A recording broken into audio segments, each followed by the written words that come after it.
medium did you use to make this art? It was a sketch assignment for my drawing and painting class, and I just used a pencil. Was there any specific inspiration behind it, or was it very specific how the assignment was presented to you? He just said to draw like a self-portrait of yourself and like use two different facial expressions. So I was looking through my phone and I saw that and I was like, I have to draw that. Through this piece, do you think you captured your personality pretty accurately through it? Oh, definitely, yeah. Like a lot of people say I have a really kooky personality, so I made sure to choose a selfie that actually had one that was Yeah. like that. And I looked through my phone, saw it, and I was like, there we go.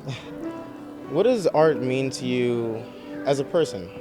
I think it's a really good way of expressing yourself, and for me, whenever I do it, it's really good at like stress relief too. It's like a way like to escape reality in a way. Yeah.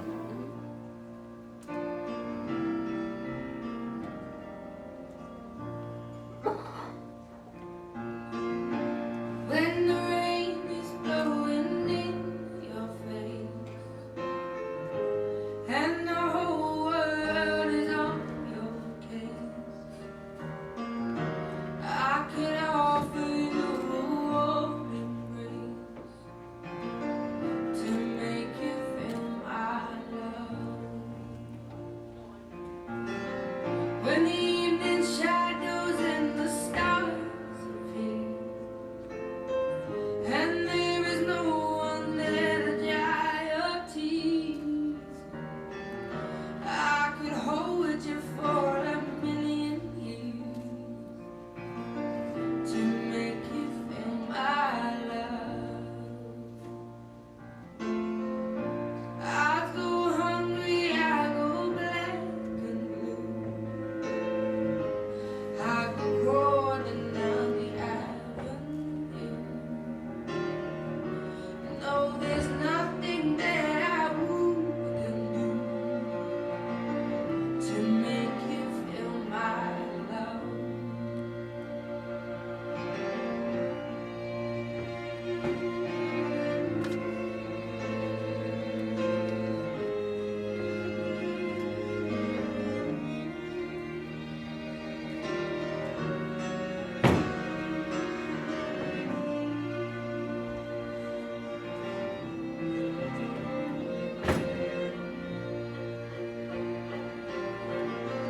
The storms are raging on the rolling sea,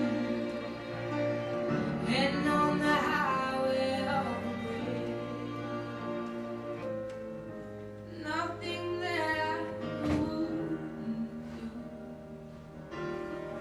Go to the ends of the earth for you to make you feel my love.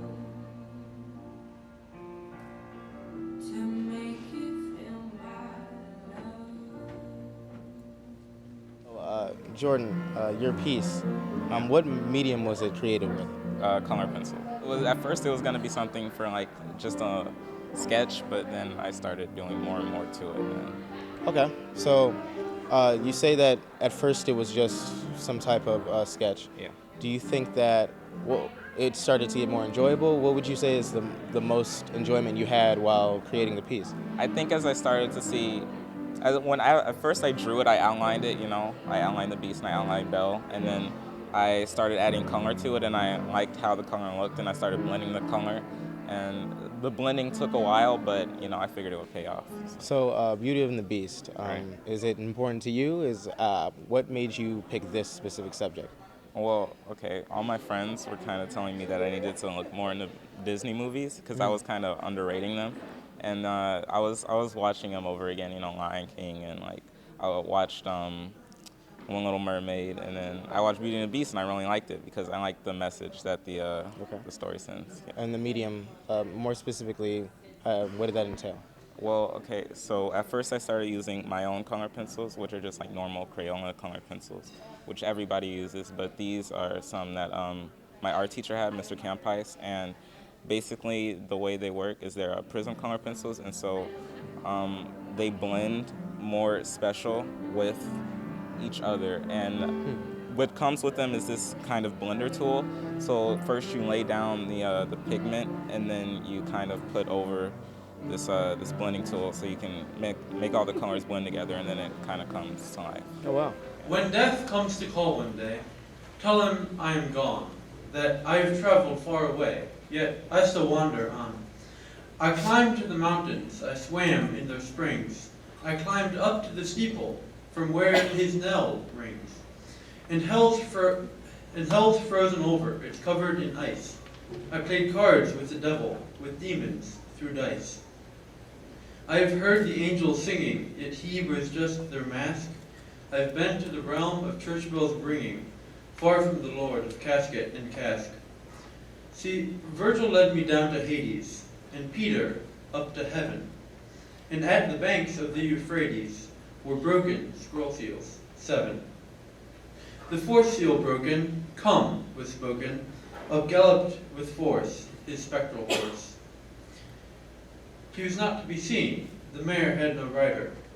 He was searching for me, the wandering hider. In the absence of his withered hand, to raise half of half the land, the end of the end did arise, apocalypse met its own demise. So when death comes to pay his dues, relay this message from me through you. I've earned my life, my death you must work for. Excuse me to answer the knock at the door. The inspiration behind your piece, was it an assignment of some sort? Yeah, it was an assignment. It was a boss relief sculpture, which is basically a flat piece, and then you put something on it, which it hangs on the wall. Would you say this is more enjoyable for you? Any sculpture is more enjoyable for me because you're easier working with that kind of media. But with boss relief, it's kind of harder because you have to think about it. It's only one way. You don't have to work on both sides of it. Okay. So the boss relief, it as a whole seems more challenging. What would you say specifically was a challenge while creating this piece? So mine was on a limited space of it, and to get that flower to not break off. How do you feel that there's a night where your friends, family, even your art peers can come out and see and appreciate art together? I think it's really cool because, for sports, everyone wants to come out for that, and I feel like art's kind of like, who wants to go see that? So, it's kind of really cool. It's kind of like your own little museum you get to go to, which is kind of really cool because who doesn't want their art in a museum? Yeah, definitely. And also being part of the committee who sets this up and stuff, watching that, having your art also in that, and then planning it, it's really awesome. The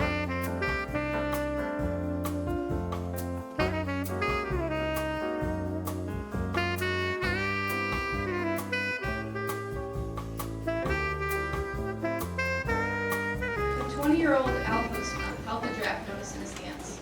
It didn't surprise him. He was young. He had no degree. He had no wife, and he had no kids. And it was 1969. He was going to Vietnam. Richard Nixon was the president. Both John F. Kennedy and Lyndon B. Johnson had passed on to him what had started as a minor military conflict. A presidential aide said that at the beginning of Johnson's term, Vietnam at that time was no bigger than a man's fist on the horizon. We hardly discussed it because it was not worth discussing. As the years rolled on and the conflict escalated and the death toll rose, the small fist had left America with a blackened eye and a war no one wanted to fight. However, America had to finish what it started. The communist Viet Cong sought to control the southern half of Vietnam. For the United States, it would be another communist victory in the Cold War if the Viet Cong succeeded. Young men like Hoeksma were expected to fight for their country. Not only that, they were forced to. His only silver lining was that he was drafted into the Army. He was not one of the unlucky few dragged into the Marines. America did not like these soldiers then. To anti-war protesters, these soldiers were baby killers. To patriots, the soldiers were half-hearted bums. Along with the other 648,499 men who were drafted, Hoeksma went into basic training. It was inadequate and rushed. He may have learned how to hold and shoot a gun, but it did not prepare him for the hell that awaited him. Even if the basic training had not been rushed by the desperate need for new troops, it could have never prepared him fully for combat. Trudging through extreme heat and humidity, Hoeksma and his unit, the 198th Light Infantry Brigade, lived in constant fear. Fighting and death loomed over them constantly. Soldiers never were sure, never felt safe, never had any sort of ease. The 198th Light Infantry Brigade sound like American heroes. They sacrificed everything for their country. They fought for the ideals of freedom, liberty, and independence. A politician could use them for a speech on the 4th of July, as American as the fireworks and apple pie to follow. But they weren't, according to Huxma. They hated the Vietnam War. As college students protested the war on campuses and got high in their dorms, the 198th Light Infantry Brigade was doing the exact same thing, except in the jungles of Asia. The unit smoked weed and did opium, partly to take the edge off the horrors of combat, partly to scare the rest of their company. They twisted, pinned, and tied peace symbols, anti-war buttons, and bracelets onto their uniforms. They were determined to be the most anti-war combat infantry platoon ever to exist. Through a family member back in America, a member of their unit ordered shirts that said F Vietnam in patriotic red, white, and blue. At a company meeting, the unit donned their new shirts and hid behind the tall grasses behind the rest of the company. When their company commander radioed them to ask where they were, Huxma radioed him back, and the company walked out of the tall grasses. The whole company turned to see a mass of bright white shirts walk towards them. After the commander had seen the vulgar anti-war statement emblazoned on the shirts, he told the 198th Light Infantry Brigade to strip.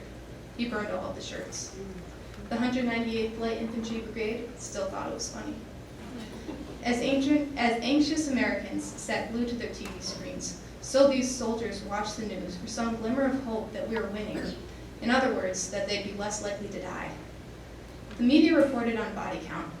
The American public listened for the body count. It was how people kept score of who was winning. The easiest way to appear to be winning was to kill more Vietnamese. The t-shirt burning commander ordered the 198th Light Infantry Brigade to bring in more Vietnamese bodies. The unit staked out the Viet Cong for 11 days. Finally, they caught and captured a Vietnamese man and brought him to their commander. Their commander stared at the prisoner enraged. By bodies, he had meant corpses. Huxma and his brigade had understood. The 198th Light Infantry Brigade also attended a village chief's wedding.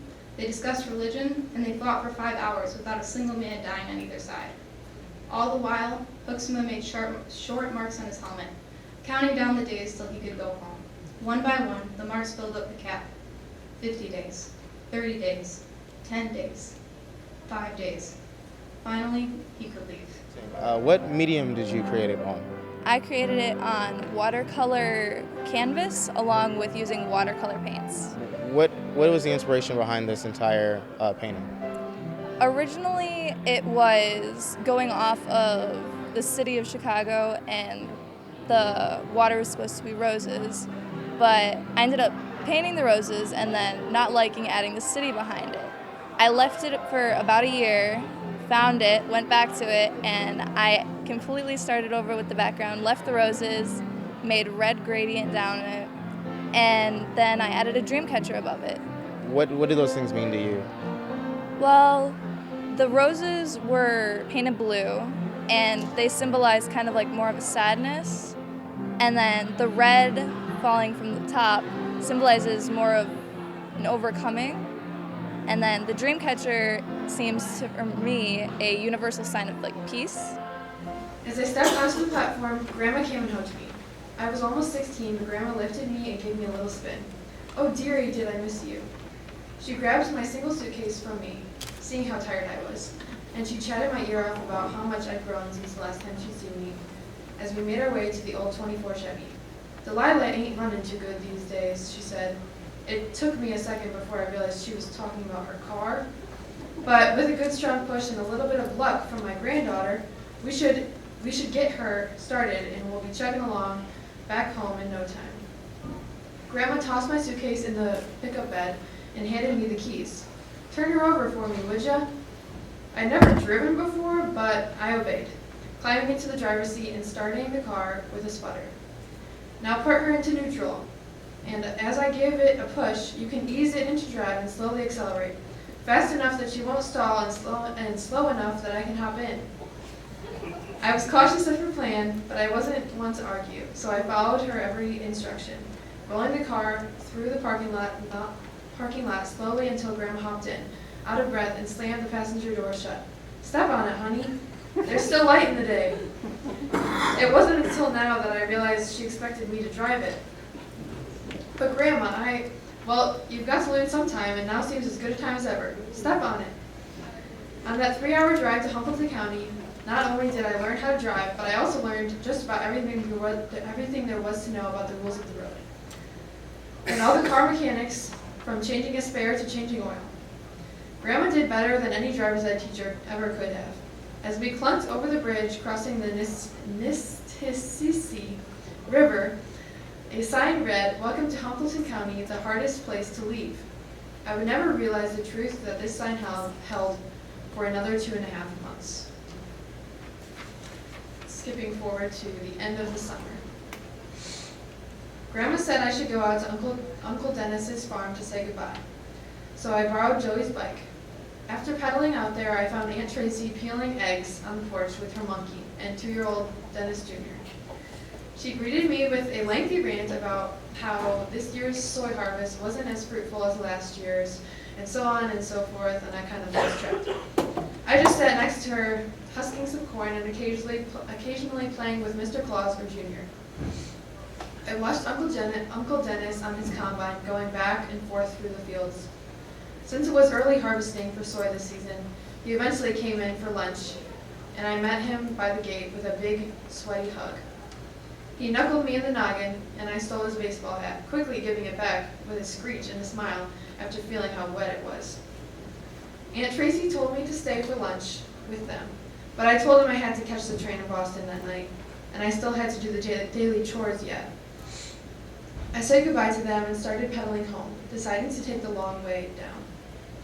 I wanted to see Joanna Sullivan and Rocky and Jimmy and Freddie D before I left. I wanted to see Samantha Burchart and Leslie Gower and Chris and Bill Solowski for the last time. I wanted to see Dr. Zurisk and Mr. Kitzlinger and Old George and Miss Newhurst. I wanted to see all of these people, and I wanted to see them every single day for the rest of my life. I wanted to stay here forever and never have to leave. I wanted to never forget the long walks to Fortress Rock, or the newspaper route boys chasing me on their bikes after Chris and I stole their gazettes, or the whole day I'd spent with Dr. Zurisk after having a toothache, or my sweet 16 when I broke my librarian's nose, or the endless morning spent skateboarding on the roof of the old church, or the time that Joey and I went to 3 hay rides in one night looking for Leslie, or my very first kiss, waist high in a river full of dead fish. I never wanted to leave or forget the summer I spent here in Humboldt County, among the greatest people that ever lived. For the picture Antonia, I did all pencil, and I used all different types of pencils. You wouldn't believe how many different kinds there are. I used a lot of different eraser tools, and the stump was a big part of what I used, for sure. What would you say was the most challenging part of this drawing? Probably the eyes and the lips, for sure, because the eyes, they often give the most expression. Like, you can tell what a person is feeling through what their eyes are saying, and the lips, they're very hard to make them look realistic, without doing any hard outlines. How does it feel to have your family, friends, and even your art peers have a specific night dedicated to the arts? It's a little nerve-wracking, honestly, to have all your art hung up, because you're making yourself open to any criticism, but you're also making yourself open to people complimenting you on your work or saying, "Oh, I really like how you did this."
Your painting. What medium did you use to create it? I did acrylic paint on a stretched canvas.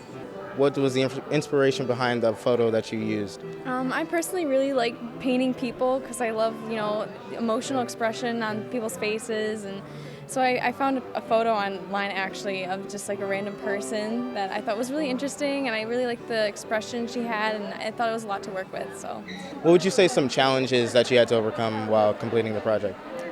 when you sit down and you stare at something for a long time, you kind of pick out stuff that you don't like about it. And so I did like so many layers on her face just because I was so unhappy with a million things. And I know, and then people start telling you they love it so much, and you have to just kind of let go of some of the things that you're hung up on. Like, I still don't like it very much. Yeah. Like, I still see things I don't like about it, but How does it feel to have a night that's where your family, your friends, your art peers could come and really appreciate and express themselves with their art? I've entered stuff in fine arts like last year and the year before that, and I didn't know there was a recital. It was entering my stuff for the week that it's displayed in school. But I think it's my first time ever seeing it, and I appreciate it like a lot. Like, it's making my heart really happy to see all these people getting recognition that people sometimes in sports or musical don't really get. Walking through the woods. There's no one around, and your phone is dead. Then out of the corner of your eye, you spot him. Shia LaBeouf. He's following you about 30 feet back. He gets down on all fours and breaks into a sprint. He's gaining on you. Shia LaBeouf? You're looking for your car, but you're all turned around. He's almost upon you. You can see there's blood on his face. Oh, there's blood everywhere! Running for your life from Shia LaBeouf. He's brandishing a knife. It's Shia LaBeouf. Lurking in the shadows. Hollywood superstar Shia LaBeouf. Living in the woods. Shia LaBeouf. Killing for sports. Shia LaBeouf. Eating all the bodies. Actual cannibal Shia LaBeouf. Now it's dark, and you seem to have lost him. But you're hopelessly lost yourself. Stranded with the murderer, you creep silently through the underbrush. Aha! In the distance, a small cottage with a light on. Hope! You move stealthily toward it. But you're late! Ah! It's caught in a bear trap! No, you're late! Quiet! Quiet! Slipping to the cottage. Quiet! Quiet! Now you're at the doorstep. Sitting inside, Shia LaBeouf, sharpening an axe. Shia LaBeouf, but he doesn't hear you enter. Shia LaBeouf, you're sneaking up behind him, strangling superstar Shia LaBeouf. Wrestling a knife from Shia LaBeouf, stabbing his kidney. Safe at last from Shia LaBeouf. Now you limp into the dark woods, blood oozing from your stump. But you have won. You have beaten Shia LaBeouf. Wait, he isn't dead! Shia, surprise! And death in his eyes, but you can do jiu-jitsu. Body-slam superstar Shia LaBeouf. Legendary fight with Shia LaBeouf. Normal Tuesday night for Shia LaBeouf. Swinging axes at Shia LaBeouf, but blood is draining fast from his stump leg. He's dodging every swipe. He buries to the left. You counter to the right. You catch him in the neck. You're chopping off his head now. You have just decapitated Shia LaBeouf. His head topples to the floor, expressionless. You fall to your knees and catch your breath. Finally safe from Shia LaBeouf.